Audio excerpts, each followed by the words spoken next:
जय श्री राधे भक्तों।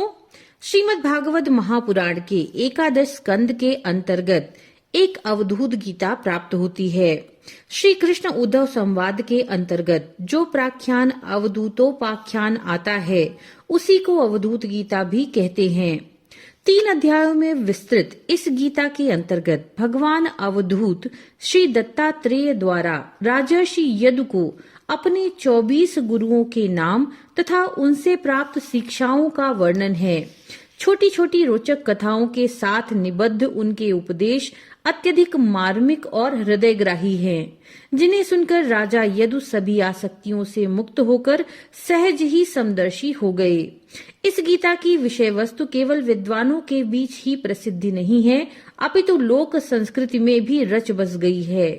इस अवधूत गीता को हम आपके लिए यहाँ पर लेकर आए हैं हिंदी में। भक्तों, प्रतिदिन हम सुनेंगे एक अध्याय आज से शुरू करके।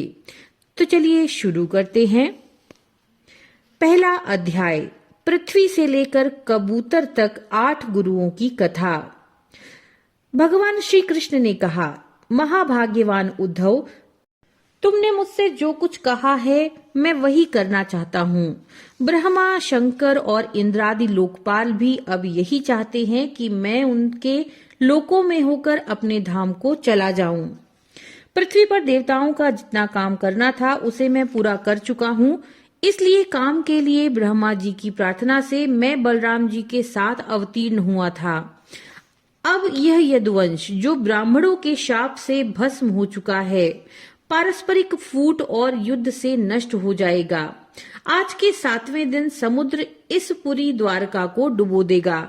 प्यारे उद्धव, जिस क्षण मैं मर्त्यलोक का परित्याग कर दूंगा उसी क्षण इस सारे मंगल नष्ट हो जाएंगे और थोड़े ही दिनों में पृथ्वी पर कलयुग का बोलबाल हो जाएगा।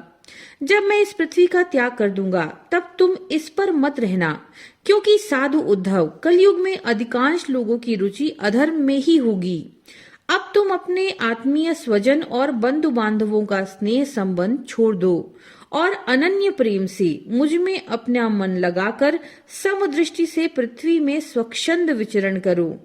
इस जगत में जो कुछ मन से सोचा जाता है, वाणी से कहा जाता है, नेत्रों से देखा जाता है और श्रवण आदि इंद्रियों से अनुभव किया जाता है, वह सब नाशवान है। सपने की तरह मन का विलास है, इसलिए माया मात्र है, मिथ्या है, ऐसा समझ लो। जिस पुरुष का मन अशांत है, असंयत है, उसी को पागल की तरह अनेक वस्तुएं मालूम पड़ती हैं। वास्तव में यह चित्त का भ्रम है। नानात्व का भ्रम हो जाने पर ही ये गुण है और यह दोष, इस प्रकार की कल्पना करनी पड़ती है। जिसकी बुद्धि में गुण और दोष का भेद बैठ गया है, दृढ़ मूल हो गया है, उसी के लिए कर्म, अकर्म और विकर्म रूप भेद का प्रतिपादन हुआ है। इसलिए उद्धव, तुम पहले अपने समस्त इंद्रियों को अपने वश में कर लो, उसकी बागडोर अपने हाथ में ले लो और केवल इंद्रियों का ही नहीं, चित्त की समस्त वृत्तियों को भी रोक लो। और फिर ऐसा अनुभव करो कि यह सारा जगत अपने आत्मा में ही फैला हुआ है और आत्मा मुझ सर्वात्मा इंद्रियातीत ब्रह्म से एक है, अभिन्न है। जब वेदों के मुख्य तात्पर्य निश्चय रूप ज्ञान और अनुभव रूप विज्ञान से भली भांति संपन्न होकर तुम अपने आत्मा के अनुभव में ही आनंद मग्न रहोगे और संपूर्ण देवता आदि शरीरधारियों के आत्मा हो जाओगे, इसलिए किसी भी विघ्न से तुम पीड़ित नहीं हो सकोगे, क्योंकि उन विघ्नों और विघ्न करने वालों की आत्मा भी तुम ही होगे। जो पुरुष गुण और दोष बुद्धि से अतीत हो जाता है, वह बालक के समान निषिद्ध कर्म से निवृत्त होता है, परंतु दोष बुद्धि से नहीं। वह विहित कर्म का अनुष्ठान भी करता है, परंतु गुण बुद्धि से नहीं। जिसने श्रुतियों के तात्पर्य का यथार्थ ज्ञान ही नहीं प्राप्त कर लिया, बल्कि उनका साक्षात्कार भी कर लिया, और इस प्रकार जो अटल निश्चय से संपन्न हो गया है, वह समस्त प्राणियों का हितैषी सुहृद होता है। उसकी वृत्तियां सर्वार्थ शांत रहती हैं वह समस्त प्रतीयमान विश्व को ही मेरा ही स्वरूप, आत्म स्वरूप देखता है। इसीलिए उसे फिर कभी जन्म मृत्यु के चक्कर में नहीं पड़ना पड़ता। श्री सुखदेव जी कहते हैं, परीक्षित, जब भगवान श्री कृष्ण ने इस प्रकार आदेश दिया, तब भगवान के परम प्रेमी उद्धव जी ने उन्हें प्रणाम करके तत्व ज्ञान की प्राप्ति की इच्छा से ये प्रश्न किया। उद्धव जी ने कहा, भगवान, आप ही समस्त योगियों की गुप्त पूंजी, योगों के कारण और योगेश्वर हैं। आप ही समस्त योगों के आधार, उनके कारण और योग स्वरूप भी हैं। आपने मेरे परम कल्याण के लिए उस संन्यास रूप त्याग का उपदेश किया है, परंतु अनंत जो लोग विषयों के चिंतन और सेवन में घुल मिल गए हैं, विषयात्मा हो गए हैं, उनके लिए विषय भोगों और कामनाओं का त्याग अत्यंत कठिन है। सर्वस्वरूप उनमें भी जो लोग आपसे विमुख हैं, उनके लिए तो इस प्रकार का त्याग सर्वथा असंभव है, ऐसा मेरा निश्चय है। प्रभु, मैं भी ऐसा ही हूँ। मेरी मति इतनी मूढ़ हो गई है कि यह मैं हूँ, यह मेरा है। इस भाव से मैं आपकी माया के खेल, देह और देह से संबंधी स्त्री, पुत्र, धन आदि में डूबा रहता हूँ। अतः भगवान, आपने जिस सन्यास का उपदेश दिया, उसका तत्व मुझ सेवक को इस प्रकार समझाइए कि मैं सुगमता पूर्वक उसका साधन कर सकूं। हे प्रभु, आप भूत, भविष्य, वर्तमान इन तीनों कालों से अबाधित एक रस सत्य हैं। आप दूसरों के द्वारा प्रकाशित नहीं, स्वयं प्रकाश आत्म स्वरूप हैं। प्रभु, मैं समझता हूँ कि मेरे लिए आत्म तत्व का उपदेश करने वाले आपके अतिरिक्त देवताओं में भी कोई नहीं। ब्रह्मा आदि जितने बड़े बड़े देवता हैं, वे सब शरीराभिमानी होने के कारण आपकी माया से मोहित हो रहे हैं। उनकी बुद्धि माया के वश में हो गई है। यही कारण है कि वे इंद्रियों से अनुभव किए जाने वाले बाह्य विषयों को सत्य मानते हैं। इसलिए मुझे तो आप ही उपदेश कीजिए। भगवान, इसी से चारों ओर से दुखों की दावाग्नि से जलकर और विरक्त होकर मैं आपकी शरण में आया हूँ। आप निर्दोष, देश काल की अपरिछिन्न, सर्वज्ञ, सर्वशक्तिमान और अविनाशी बैकुंठ लोक के निवासी और नर के नित्य सखा नारायण हैं। अतः आप ही मुझे उपदेश कीजिए। भगवान श्री कृष्ण ने कहा, उद्धव, संसार में जो मनुष्य यह जगत क्या है, इसमें क्या हो रहा है इत्यादि बातों का विचार करने में निपुण हैं, वे चित्त से भरी हुई अशुभ वासनाओं से अपने आप को स्वयं अपनी विवेक शक्ति से ही प्रायः बचा लेते हैं। समस्त प्राणियों का, विशेषकर मनुष्य का आत्मा अपने हित और अहित का उपदेशक गुरु है, क्योंकि मनुष्य अपने प्रत्यक्ष अनुभव और अनुमान के द्वारा अपने हित अहित का निर्णय करने में पूर्णतः समर्थ हैं। सांख्य योग विशारद धीर पुरुष इस मनुष्य योनि में इंद्रिय शक्ति, मन शक्ति आदि के आश्रय भूत मुझ आत्म तत्व को पूर्णतः प्रकट रूप से साक्षात्कार कर लेते हैं। मैंने एक पैर वाले, दो पैर वाले, तीन पैर वाले, चार पैर वाले, चार से अधिक पैर वाले और बिना पैर के इत्यादि अनेक प्रकार के शरीरों का निर्माण किया है। उनमें मुझे सबसे अधिक प्रिय मनुष्य का ही शरीर है। इस मनुष्य शरीर में एकाग्रचित्त, तीक्ष्ण बुद्धि पुरुष, बुद्धि आदि ग्रहण किए जाने वाले हेतुओं से, जिनसे की अनुमान भी होता है, अनुमान से अग्राह्य अर्थात अहंकार आदि विषयों से भिन्न मुझ सर्व प्रवर्तक ईश्वर को साक्षात अनुभव करते हैं। इस विषय में महात्मा लोग एक प्राचीन इतिहास कहा करते हैं। वह इतिहास परम तेजस्वी अवधूत दत्तात्रेय और राजा यदु के संवाद के रूप में है। एक बार धर्म के मर्मज्ञ राजा यदु ने देखा कि एक त्रिकालदर्शी तरुण अवधूत ब्राह्मण निर्भय विचरण कर रहे हैं। तब उन्होंने उनसे प्रश्न किया। राजा यदु ने पूछा, ब्राह्मण, आप कर्म तो करते ही नहीं, फिर आपको ये अत्यंत निपुण बुद्धि कहाँ से प्राप्त हुई, जिसका आश्रय लेकर आप परम विद्वान होने पर भी बालक के समान संसार में विचरते हैं? ऐसा देखा जाता है कि मनुष्य आयु, यश अथवा सौंदर्य, संपत्ति आदि की अभिलाषा लेकर धर्म, अर्थ, काम अथवा तत्व जिज्ञासा में प्रवृत्त होते हैं। अकारण कहीं किसी की प्रवृत्ति नहीं देखी जाती। मैं देख रहा हूं कि आप कर्म करने में समर्थ, विद्वान और निपुण हैं। आपका भाग्य और सौंदर्य भी प्रशंसनीय है। आपकी वाणी से तो मानो अमृत टपक रहा है। फिर भी आप जड़, उन्मत्त अथवा पिशाच के समान रहते हैं। ना तो कुछ करते हैं और ना चाहते ही हैं। संसार के अधिकांश लोग काम और लोभ के दवानल से जल रहे हैं, परंतु आपको देखकर ऐसा मालूम होता है कि आप मुक्त हैं।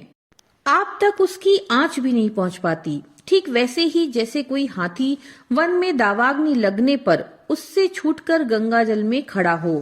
ब्राह्मण, आप पुत्र, स्त्री, धन आदि संसार के स्पर्श से भी रहित हैं। आप सदा सर्वदा अपने केवल रूप में ही स्थित रहते हैं।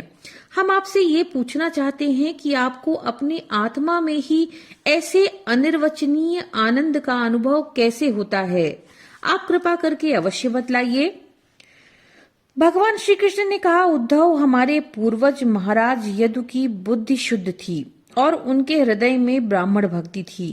उन्होंने परम भाग्यवान दत्तात्रेय जी का अत्यंत सत्कार करके ये प्रश्न पूछा और बड़े विनम्र भाव से सर झुकाकर वे उनके सामने खड़े हो गए।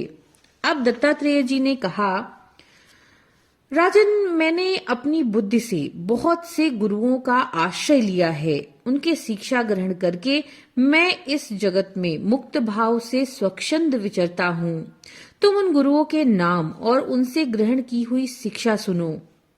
मेरे गुरुओं के नाम हैं पृथ्वी, वायु, आकाश, जल, अग्नि, चंद्रमा, सूर्य, कबूतर, अजगर, समुद्र, पतंग, भौरा या मधुमक्खी, हाथी, शहद निकालने वाला, हरण, मछली, पिंगला, वेश्या, कुरर पक्षी, बालक, कुंवारी कन्या, बाण बनाने वाला, सर्प, मकड़ी और भृंगी कीट। राजन, मैंने इन 24 गुरुओं का आश्रय लिया और इन्हीं के आचरण से इस लोक में अपने लिए शिक्षा ग्रहण की है। वीरवर ययाति नंदन, मैंने जिससे जिस प्रकार जो कुछ सीखा है वह सब ज्यों का त्यों तुमसे कहता हूँ, सुनो। मैंने पृथ्वी से उसके धैर्य की, क्षमा की शिक्षा ली। लोग पृथ्वी पर कितना आघात और क्या क्या उत्पात नहीं करते, परंतु वह ना तो किसी से बदला लेती है, ना ही रोती चिल्लाती है। संसार के सभी प्राणी अपने अपने प्रारब्ध के अनुसार चेष्टा कर रहे हैं। वे समय समय पर भिन्न भिन्न प्रकार से जान या अनजान में आक्रमण कर बैठते हैं। धीर पुरुष को चाहिए कि उनकी विवशता समझे, ना तो अपना धीरज खोएं और ना क्रोध करें। अपने मार्ग पर ज्यों का ज्यों चलते रहें। पृथ्वी के ही विकार, पर्वत और वृक्ष से मैंने यह शिक्षा ग्रहण की कि जैसे उनकी सारी चेष्टाएं सदा सर्वदा दूसरों के हित के लिए होती हैं, बल्कि यूं कहना चाहिए कि उनका जन्म ही एकमात्र दूसरों का हित करने के लिए हुआ है। साधु पुरुष को चाहिए कि उनकी शिष्यता स्वीकार करके उनसे परोपकार की शिक्षा ग्रहण करे। मैंने शरीर के भीतर रहने वाले वायु, प्राण वायु से ये शिक्षा ग्रहण की कि जैसे वह आहार मात्र की इच्छा रखता है और उसकी प्राप्ति से वह संतुष्ट हो जाता है, वैसे ही साधक को भी चाहिए कि जितने से जीवन निर्वाह हो जाए उतना भोजन कर ले। इंद्रियों को तृप्त करने के लिए बहुत से विषय ना चाहे। संक्षेप में उतने ही विषयों का उपयोग करना चाहिए जिनसे बुद्धि विकृत ना हो, मन चंचल ना हो और वाणी व्यर्थ की बातों में ना लग जाए। शरीर के बाहर रहने वाले वायु से मैंने ये सीखा कि जैसे वायु को अनेक स्थानों में जाना पड़ता है, परंतु वह कहीं भी आसक्त नहीं होता, किसी का भी गुण दोष नहीं अपनाता, वैसे ही साधक पुरुष भी आवश्यकता होने पर विभिन्न प्रकार के धर्म और स्वभाव वाले विषयों में जाएं, परंतु अपने लक्ष्य पर स्थिर रहें। किसी के गुण या दोष की ओर झुक न जाएं, किसी से आसक्ति या द्वेष न कर बैठें। गंध वायु का गुण नहीं, पृथ्वी का गुण है। परंतु वायु को गंध का वहन करना पड़ता है। ऐसा करने पर भी वायु शुद्ध ही रहती है, गंध से उसका संपर्क नहीं होता।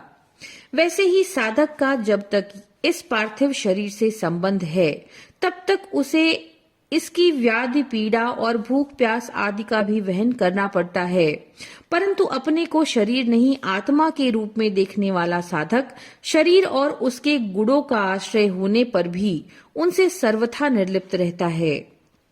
राजन, जितने भी घट मठ आदि पदार्थ हैं, वे चाहे चल हो चाहे अचल, उनके कारण भिन्न भिन्न होने पर भी वास्तव में आकाश एक और अपरिच्छिन्न यानी अखंड है। वैसे ही चराचर जितने भी सूक्ष्म स्थूल शरीर हैं, उनमें आत्म रूप से सर्वत्र स्थित होने के कारण ब्रह्म सभी में है। साधक को चाहिए कि सूत के मनियों में व्याप्त सूत के समान आत्मा को अखंड और असंग रूप से देखे। वह इतना विस्तृत है कि उसकी तुलना कुछ कुछ आकाश से ही की जा सकती है।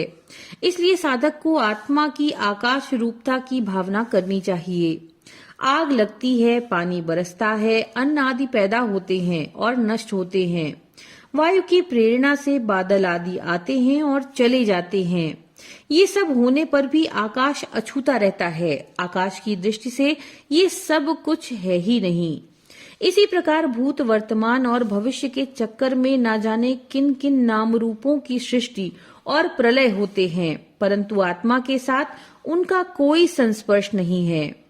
जिस प्रकार जल स्वभाव से ही स्वच्छ, चिकना, मधुर और पवित्र रह करने वाला होता है, तथा गंगा आदि तीर्थों के दर्शन, स्पर्श और नामोच्चारण से भी लोग पवित्र हो जाते हैं, वैसे ही साधक को भी स्वभाव से ही शुद्ध, स्निग्ध, मधुरभाषी और लोक पावन होना चाहिए। जल से शिक्षा ग्रहण करने वाला अपने दर्शन, स्पर्श और नामोच्चारण से लोगों को पवित्र कर देता है। राजन, मैंने अग्नि से ये शिक्षा ली कि जैसे वह तेजस्वी और ज्योतिर्मय होती है, जैसे उसे कोई अपने तेज से दबा नहीं सकता, जैसे उसके पास संग्रह परिग्रह के लिए कोई पात्र नहीं, सब कुछ अपने पेट में रख लेती है, और जैसे सब कुछ खा पी लेने पर भी विभिन्न वस्तुओं के दोषों से वह लिप्त नहीं होती, वैसे ही साधक भी परम तेजस्वी, तपस्या से दैदीप्यमान, इंद्रियों से अपराभूत, भोजन मात्र का संग्रही तथा यथा योग्य सभी विषयों का उपभोग करता हुआ भी अपने मन और इंद्रियों को वश में रखे, किसी का दोष अपने में ना आने दे। जैसे अग्नि कहीं अप्रकट रहती है और कहीं प्रकट, वैसे ही साधक भी कहीं गुप्त रहे और कहीं प्रकट हो जाए। वह कहीं कहीं ऐसे रूप में भी प्रकट हो जाता है जिससे कल्याणकामी पुरुष उसकी उपासना कर सके। वह अग्नि के समान ही भिक्षा रूप हवन करने वालों के अतीत और भावी अशुभ को भस्म कर देता है तथा सर्वत्र अन्न ग्रहण करता है। साधक पुरुष को इसका विचार करना चाहिए कि जैसे अग्नि लंबी चौड़ी टेढ़ी सीधी लकड़ियों में रहकर उनके समान ही सीधी टेढ़ी या लंबी चौड़ी दिखाई पड़ती है, वास्तव में वह वैसी है ही नहीं। वैसे ही सर्वव्यापक आत्मा भी अपनी माया से रचे हुए कार्य कारण रूप जगत में व्याप्त होने के कारण उन वस्तुओं के नाम रूप से कोई संबंध ना होने पर भी उनके रूप में प्रतीत होने लगता है।